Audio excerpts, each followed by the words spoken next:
Ayan. Ito yung itsura ng mga saging natin ngayon dito sa ating farm, mga kasaka. Tignan nyo naman to. Lusap mo. Talagang nahirapan ng hangin yung ating mga saging. Saging na buwal. Ito.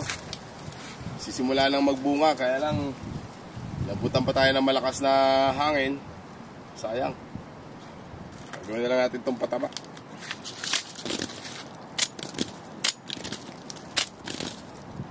Sayang mga kasaka. So, ganun talaga.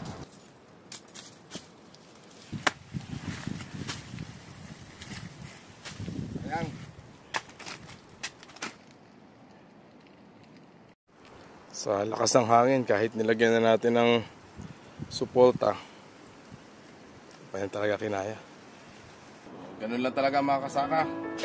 May apat talaga tayong problema sa ating mga farm. Una, El Nino. Pangalawa, ito naman, bagyo. Pangatlo, sana naman huwag na nating masubukan yung insekto tsaka sakit sa ating mga bukirin. At yung pang-apat, yung pinakamasakit na sana huwag danasin ating mga magsasaka, yung mababang presyo ng ating produkto.